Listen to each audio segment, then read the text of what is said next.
복음의 접근성이 어려운 지역의 사람들이 경제적, 정치적 이유로 제3국이나 국내로 이동하면서 이주민 선교는 주요 이슈가 되고 있는데요.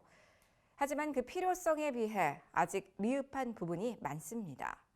오늘은 한국교회 이주민 선교 전략을 짚어봅니다. 한국 이주민 네트워크 김용태 대표를 이주희 기자가 만나봤습니다. 네, 대표님 안녕하세요. 네, 안녕하세요. 반갑습니다. 네, 이주민의 움직임이 활발한 만큼 중요한 건 지금 시작해야 되는 거 아니겠습니까? 그런데 한국교회가 이주민 선교의 필요성에 비해서 미흡한 부분이 사실 많잖아요. 그 원인이 어디 있다고 보시는지요? 사실 한국 교회는 굉장히 많은 선교사들이 해외에 나가 있습니다. 그분들의 열심과 또 지금까지 이루신 업적은 굉장하죠. 근데 반대로 한국 안에 들어와 있는 이주민에 대한 관심 또 사역은 많이 미비한 상황입니다. 그 이유는 한국 교회가 선교사에게 빚을 지고 있다고 생각하고 있기 때문입니다. 저도 거기엔 깊이 동의하고요. 대신에 이제는 선교지보다 선교 대상에게 관심을 갖는 그런 전환이 필요하다고 생각합니다. 네, 우리나라에 온 이주민들을 한국교회가 잘 섬겨야 되는 그 성경적인 근거를 어디서 찾아볼 수 있을까요? 오늘날 전 세계 대도시에는 이주민들이 경제적 또 정치적 이유로 들어와서 살고 있습니다. 성경은 안디옥 교회 이야기에서 이주민을 통해서 복음이 증거되고 확산된 것을 잘 말해주고 있습니다. 많은 외국인들이 들어와서 살고 있었고 동시에 많은 지역으로 사람들이 이동하는 지역입니다. 기독교인들이 예루살렘에서 박해를 받아서 피난한 곳이 바로 안디옥 교회입니다. 이곳이 선교의 중심지가 되고 이곳을 통해서 바울과 바나바의 이야기가 시작됩니다. 심지어는 예루살렘 교회가 재정적으로 어려울 때 이 안디옥 교회가 후원을 하기도 했습니다. 성경은 이주민들이 모인 그곳에서 바로 복음이 시작되어지고 확산되어졌다고 증거하고 있습니다. 우리나라에 온 이주민 가운데 앞으로도 새로운 바나바와 바울이 나타나게 될 것입니다. 그런데 우리가 이주민들에게 다가가서 복음을 전하기 전에 우리가 좀 알아야 하거나 그 전에 이루어져야 될 필수적인 단계들이 있을 것 같은데요. 어떤 것들이 있을까요?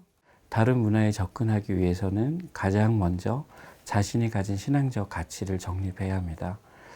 한국을 건립한 사람들이 기독교 지도자이고 그분들은 그 당시 회심을 통해 국가적 이념을 기독교 국가로 갖고 시작했습니다. 기독교 국가로서 선교하는 국가가 되게 해달라는 그분들의 기도가 오늘 한국교회에 이어지고 있습니다.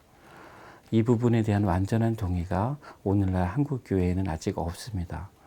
안타깝지만 선교는 일부 사람들이 소명으로 이렇게 생각하고 한다, 이렇게 인식하고 있는 게 현실입니다.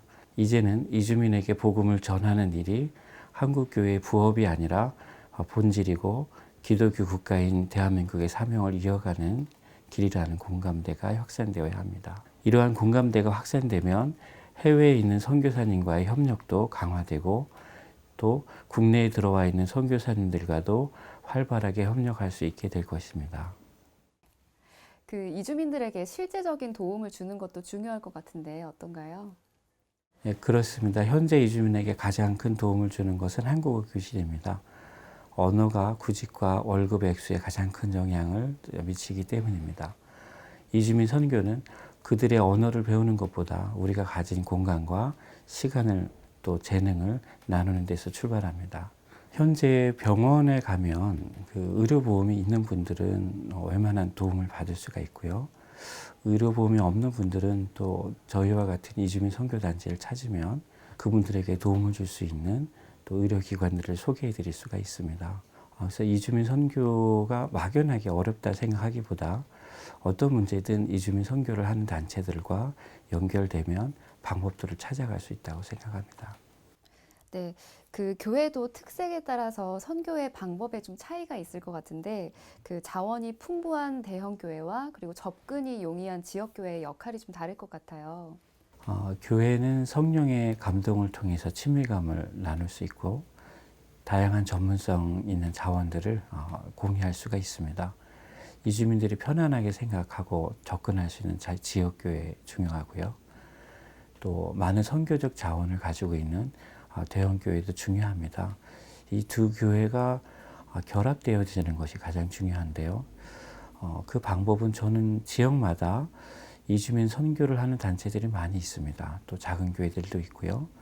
이런 교회들이 지역에서 정기적으로 모이게 되는데 만약에 대형교회가 이런 모임에 또 관심을 갖고 지원해 준다면 그런 모임들이 더 활성화될 수 있을 것 같습니다. 그리고 또 하나는 최근에 해외에서 오는 많은 해외 목회자들이 있습니다. 이분들이 현재로서는 가장 빠르게 이주민 교회들을 또 예배 처소들을 세워나가고 있는 분들인데요. 이분들이 당하고 있는 여러 가지 어려움들이 있습니다.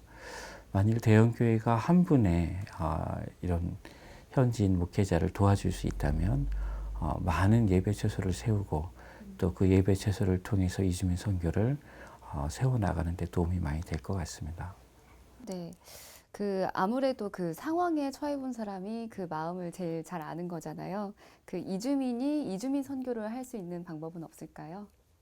많은 분들이 한국에서 이주민 선교가 한국인에게서 이주민으로 이루어진다고 생각하는 경우가 많습니다. 그러나 사실은 최근에는 이주민에게서 이주민으로 이어지는 그 선교가 굉장히 빠르게 확산되고 있습니다. 한국에서 회심을 하고 또 그 안에서 소명을 발견하고 또 이주민 선교에 참여하는 경우도 많고요. 또는 해외에서 한국의 이주민 선교의 어떤 비전을 보고 들어오는 목회자들도 많습니다. 두 가지 경우가 모두 다 경제적인 어려움이 있고 또 장기적인 사역을 하기 위한 기반이 약합니다. 대형교회가 이런 분들에게 좀 관심을 가져주신다면 훨씬 더 지역교회와 협력해서 좋은 모델들을 만들어 갈 수 있다고 생각합니다. 네. 찾아온 기회, 이주민 선교는 우리 모두의 것이겠죠. 교회와 성도들에게 당부의 한마디 말씀 부탁드립니다. 무엇보다 선교는 한국의 건국 이념과도 연결되는 중요한 가치입니다.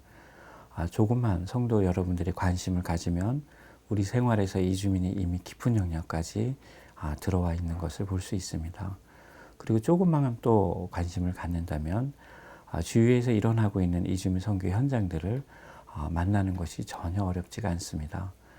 이제부터는 내가 하는 일이 직접적으로 간접적으로 이주민 선교와 관련이 있다고 고백하고 또 인정할 수 있길 바랍니다. 네, 대표님 오늘 인터뷰 여기서 마치겠습니다. 오늘 말씀 감사합니다. 네, 감사합니다.